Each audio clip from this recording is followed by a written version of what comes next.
Halo, salam sejahtera untuk kita semua. Pada kesempatan kali ini, saya akan menampilkan simulasi mengajar daring mata pelajaran Bahasa Indonesia SMK kelas 12 dengan materi artikel. Penasaran? Yuk simak videonya. Selamat pagi anak-anak. Pagi, Bu. Pagi, Bu. Sebelum memulai pembelajaran, ada baiknya kita berdoa terlebih dahulu. Ketua kelas pimpin doa ya. Baik, Bu. Sebelum memulai pembelajaran kita pada hari ini, ada baiknya kita melafazkan doa terlebih dahulu.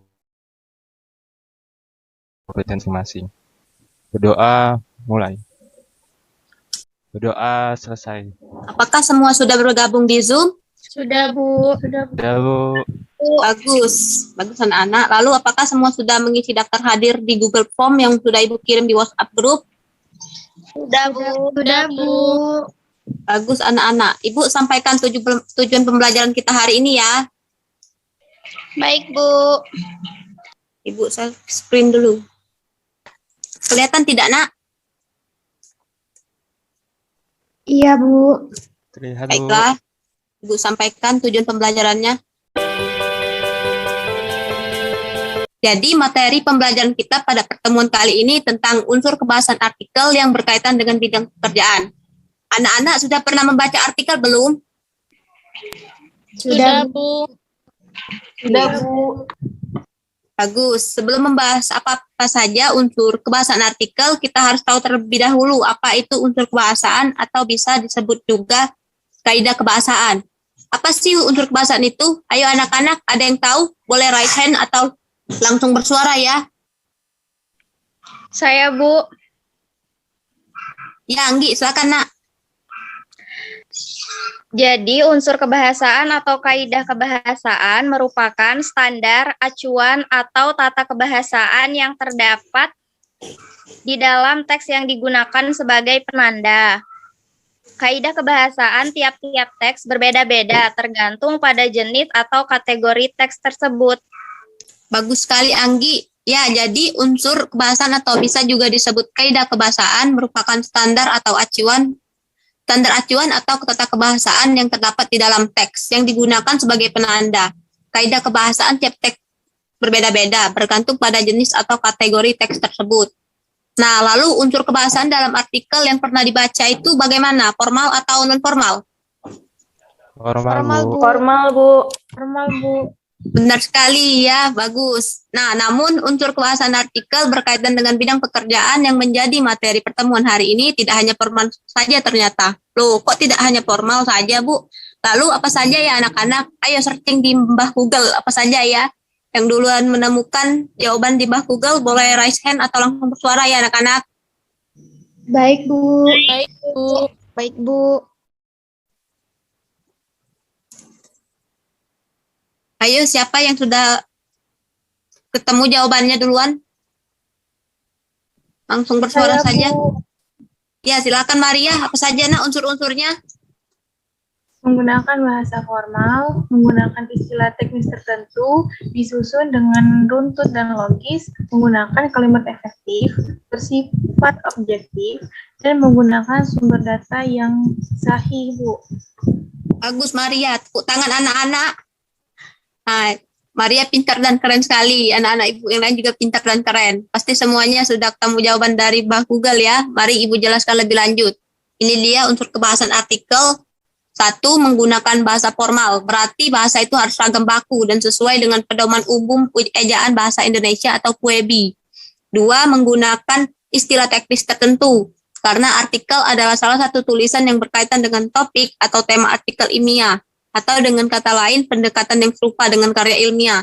3. Disusun dengan runtut dan logis. Itu karena bahasa yang runtut akan membuat gagasan yang hendak disampaikan oleh penulis dapat dipahami dengan baik oleh pembaca. Sementara itu, bahasa yang logis membantu pembaca untuk menyamakan persepsi dan mampu menerima dengan akal sehat. 4. Menggunakan kalimat efektif. Berarti artikel itu harus mengutarakan gagasannya secara langsung. Dan yang kelima, bersifat objektif. Berarti penulis harus menghindari penggunaan kosakata yang menunjukkan keakuan dalam menjelaskan gagasan. Dan yang terakhir, keenam, menggunakan sumber data yang sahih. Yang berarti sumber data yang digunakan dalam teks artikel dapat berupa hasil penelitian, laporan, atau hasil wawancara dengan narasumber yang dapat dipertanggungjawabkan. Penggunaan sumber data tersebut penting sebagai penguat gagasan yang hendak disampaikan oleh penulis artikel. Nah, lalu ada langkah-langkah menyusun artikel. Yang pertama, menentukan topik artikel.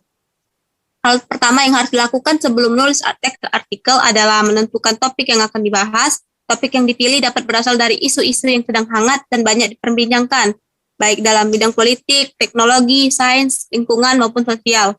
Topik menjadi fondasi dalam artikel, sehingga pembahasan isi artikel lebih terarah, terstruktur, dan tidak meluas pada hal-hal yang kurang sesuai. 2. Membuat riset mengenai topik. Riset yang dimaksud di sini nih adalah menyusun data berupa fakta atau hal-hal yang bersifat ilmiah untuk mendukung gagasan yang hendak disampaikan. Data-data tersebut dapat bersumber dari laporan penelitian, situs daring resmi, fakta lapangan, atau koran. Khusus artikel ilmiah penelitian, riset dilakukan menggunakan metodologi ilmiah supaya hasil yang disampaikan dapat lebih andal dan terpercaya. 3. Membuat kerangka artikel. Setelah melakukan riset dengan mengumpulkan berbagai macam data, susunlah kerangka teks artikel sesuai dengan struktur teks artikel. Kerangka ini dibuat supaya artikel lebih sistematis dan terstruktur. 4. Mengembangkan kerangka artikel ilmiah menjadi bentuk utuh. Nah, setelah kerangka artikel dibuat, kembangkan kerangka tersebut ke dalam bentuk artikel yang utuh. Susunlah kerangka tersebut menggunakan kaidah kebahasan yang tepat dan benar, serta sesuai dengan format yang ditentukan, sehingga teks artikel dapat dibaca dan dipahami dengan baik. 5. Memeriksa ulang artikel. Setelah artikel selesai dibuat, jangan lupa memeriksa artikel tersebut untuk mengetahui kekeliruan dan untuk melakukan revisi. Mintalah bantuan teman kamu untuk memeriksa ulang artikel sehingga dapat diketahui bagian-bagian yang perlu diperbaiki. Nah, jadi itu dia penjelasan unsur-unsur bahasan artikel dan langkah-langkah menyusun atau membuat artikel. Lalu, adakah yang ingin bertanya, yang masih bingung, atau masih belum paham? Boleh raise hand atau open mic ya anak-anak. Saya, Bu, mau bertanya. Ya, Nada, silakan. Saya masih belum paham, Bu, mengenai unsur kebahasaan nomor 2 yang menggunakan istilah teknis tertentu. Teknisnya bagaimana ya, Bu? Pertanyaan yang bagus, Anada. Nah, pertanyaan Anada tadi siapa yang bisa jawab? Boleh raise hand ya. Atau langsung open mic. Ayo, siapa yang bisa jawab? Ya, Bu. Ya, Vika, silakan, Nak. Menggunakan istilah teknis tertentu, maksudnya itu artikel itu memiliki pendekatan yang serupa dengan karya ilmiah. Jadi, artikel banyak menggunakan istilah teknis tertentu yang berkaitan dengan tema atau topik artikel ilmiah tersebut. Bagus, Vika. Bagaimana, Anada, sudah bisa dipahami? Sudah, Bu. Terima kasih, Ibu dan Vika. Sama-sama, Nada. Apa masih ada yang mau bertanya, anak-anak? Tidak ada, Bu. Oke, kita lanjut untuk menentukan unsur kebahasannya langsung dari artikelnya. Nah, ini Ibu share screen artikelnya, silakan dibaca terlebih dahulu ya. Ibu beri waktu 5 menit untuk membacanya. Baik, Bu. Kelihatan tidak, anak-anak? Lihat, Bu. Lihat, Bu. Lihat, Bu. Ya, silakan dibaca ya. Oke, sudah 5 menit. Jadi setelah semua sudah membaca artikelnya, ada yang tahu apa saja unsur-unsur kebahasan yang ada dalam artikel? Nanda, Bu, mau mencoba menjawab. Ya, Nanda, silakan, Nak. Dari artikel yang berjudul Menengok Profesi Bidang Akuntansi, maka unsur kebahasan yang digunakan adalah disusun dengan runtut dan logis. Terbukti dari artikel tersebut menyajikan teks dengan bahasa yang runtut dan juga bahasa yang logis. Artikel itu juga menggunakan sumber data yang sahih, yaitu memasukkan sumber data yang sahih dari dalam buku akuntansi dasar 2019 karya ilmiah Halimah Bakhtiar, dan juga artikel tersebut bersifat objektif. Bagus, Nanda. Tepuk tangan dulu anak-anak semuanya untuk Nanda. Oke, jadi dari artikel yang berjudul Menengok Profesi Bidang Akuntansi, maka unsur kebahasaan yang digunakan adalah disusun dengan runtut dan logis, Terbukti dari artikel tersebut menyajikan teks dengan bahasa yang runtut dan juga bahasa yang logis. Artikel itu juga menggunakan sumber data yang sahih, yaitu memasukkan sumber data yang sahih dari dalam buku Akuntansi Dasar 2019 karya ilmiah Halimah Bahtiar, dan juga artikel tersebut bersifat objektif. Lalu apakah ada yang mau bertanya? Yang masih belum paham boleh open mic? Tidak ada, Bu. Tidak ada, Bu. Baiklah, Paham, jika Bu. jika tidak ada lagi yang ingin tanya, sekarang Ibu akan memberikan tugas. Ibu sudah mengirimkan link Google Form melalui WhatsApp group. Silakan buka WAG dan kerjakan tugasnya. Ibu beri Baik, waktu 20 Ibu beri waktu 20 menit untuk menjawabnya. Selamat mengerjakan anak-anak. Baik, Bu. Baik, Bu. Oke, baik. Waktunya sudah habis ya anak-anak. Apakah semuanya sudah mengerjakan? Sudah, Ibu. Baiklah anak-anak, karena semuanya sudah mengerjakan, sekarang kita presentasikan hasil tugasnya ya. Nah, yang lain beri tanggapan ya sama teman yang presentasi. Nanti tanggapan dari teman itu jadi acuan untuk merevisi tugasnya ya. Ayo, siapa yang mau presentasi pertama? Yang pertama presentasi dapat poin tambahan. Saya, Bu. Bagus, ya Tasya silakan nak. Baik, Bu. Bagus Tasya, tepuk tangan untuk Tasya anak-anak. Prok, prok, prok. Nah, sekarang siapa yang mau memberi tanggapan untuk Tasya? Silakan langsung open mic saja. Saya, Ibu. Ya, nak silakan Aldi. Nah, jadi presentasi Aktasa tadi sudah sangat bagus sekali. Dari yang Aldi dengar dan pahami unsur kebahasaan dalam artikel yang ditentukan sudah lumayan tepat.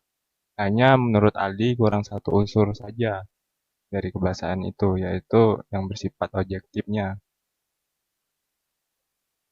Bagus Aldi, ya benar Aldi, artikel yang dibuat Tasya sudah bagus. Nah, anak-anak, karena waktu sudah habis, kita akhiri pertemuan kita hari ini ya. Dan yang belum presentasi, kita lanjutkan minggu depan ya. Nah, sebelum ditutup pembelajaran hari ini, Ibu mau meminta salah satu dari anak-anak Ibu untuk menyimpulkan pembelajaran hari ini. Ayo, siapa yang mau?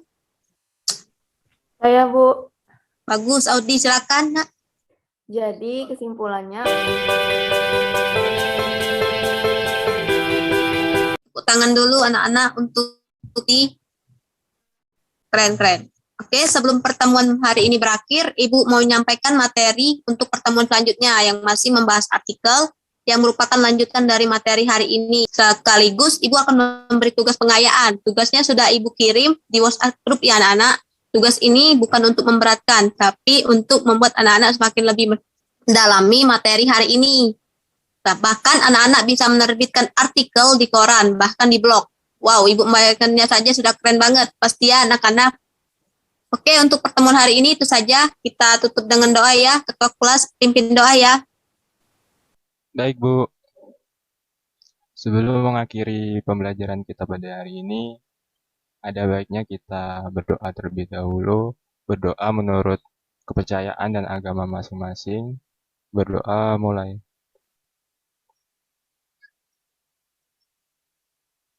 Berdoa selesai.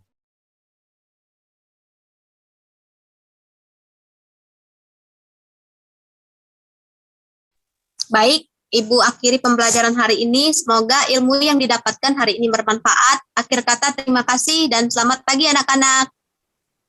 Pagi, Bu. Ibu. Terima kasih, Bu. Pagi, Bu. Terima kasih. Sama-sama. bagaimana cara seorang guru menilai peserta didik di saat daring seperti ini? Yang pertama, penilaian sikap. Sikap peserta didik dinilai saat proses pembelajaran berlangsung. Misalnya, saat guru memberikan pertanyaan kepada peserta didik, dilihat bagaimana respon peserta didik kepada gurunya, apakah sopan santun atau tidaknya.